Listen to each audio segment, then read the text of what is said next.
दुनिया की नाइटमेयर यानी रात का बुरा सपना बीते दिनों सच हो ही गया जब रूस ने यूक्रेन पर हमला बोल डाला।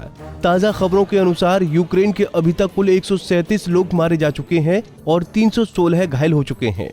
रूस ने यूक्रेन के ऊपर हर तरफ से बहुत ही भीषण हमला बोल डाला है। रूस एक एक करके यूक्रेन के अलग अलग जगहों को कब्जा किए जा रहा है और अब भी जिस जगह पर उसने कब्जा किया है उसने मानो कि यूक्रेन के राष्ट्रपति वोलोडिमिर जेलेंस्की के होश उड़ गए हैं। तो इसी के साथ हम आपको बताना चाहेंगे रूस ने यूक्रेन के चेर्नोबिल परमाणु संयंत्र पर भी कब्जा कर लिया है। इस पर जेलेंस्की ने कहा था, हमारे सैनिक अपनी जान पर खेलकर इस इलाके को बचाने का प्रयास कर रहे हैं ताकि साल 1986 जैसा हादसा न हो। साल 1986 में चेर्नोबिल परमाणु संयंत्र परमाणु रिसाव की वजह से भयानक हादसा हुआ था। अब ये परमाणु कचरे का स्टोरेज सेंटर है जहां पर टनों परमाणु ईंधन रखा है। आपको बता दें कि साल 1986 में हुए विस्फोट की वजह से हजारों लोगों की मौत हुई थी और पूरे यूरोप के ऊपर रेडियो एक्टिव बादल छा गए थे। एक रिपोर्ट के मुताबिक हादसे के बाद रेडिएशन का असर 2600 वर्ग किलोमीटर तक फैला था। इस जगह पर कोई भी इंसान अगले 24,000 साल तक नहीं रह सकता।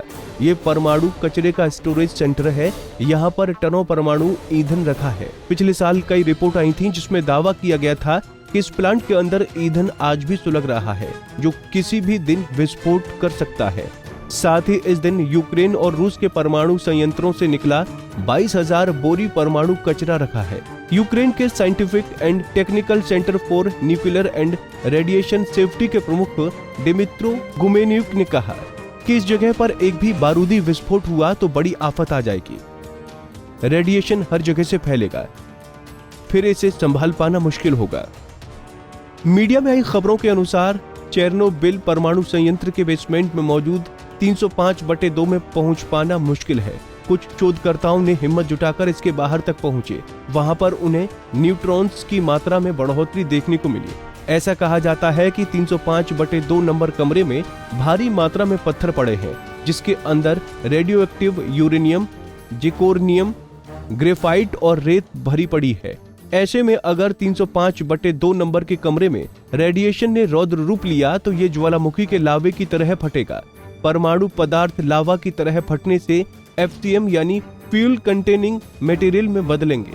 किसी जगह पर न्यूट्रॉन्स की मात्रा बढ़ती है तो ये माना जाता है कि FCM में फ्रिक्शन रिएक्शन हो रहा है, यानी न्यूट्रॉन्स की मात्रा बढ़ती है, यानी यूरेनियम का केंद्र टूट रहा है। इससे भारी मात्रा में ऊर्जा उत्पन्न हो रही है। अब अगर रूस की मिसाइलें या तोप के गोले चेर्नोबिल परमाणु संयंत्र पर गिरते हैं और उसे ध्वस्त करते हैं तो फिर से 1986 जैसा हादसा हो सकता है। यूके स्थित शेफील्ड यूनिवर्सिटी के परमाणु एक्सपर्ट नील हयात ने कहा, इस समय चेर्नोबिल के कमरा नंबर 305/2 में जो स्थिति है वो ठीक वैसी ही है जैसे कोई भट्टी धीरे धीरे गर्म हो रही हो। अगर युद्ध की वजह से यहाँ पर हमला होता है या प्लांट के बेसमेंट में सुराख होता है तो रेडिएशन भयावह स्तर पर फैल सकता है। यूक्रेन की राजधानी कीव में स्थित institute for safety problems of nuclear plants के सीनियर रिसर्चर मैक्सिम सेवलिन ने कहा कि अगर परमाणु ईंधन फिर से सुलगता है तो इस संयंत्र के अंदर बने यूनिट 4 रिएक्टर की पूरी इमारत को ध्वस्त कर देगा, क्योंकि ईंधन से निकली ऊर्जा इसे मजबूती से बंद रखने वाले स्टील और कंक्रीट की दीवार को पिघला देती है।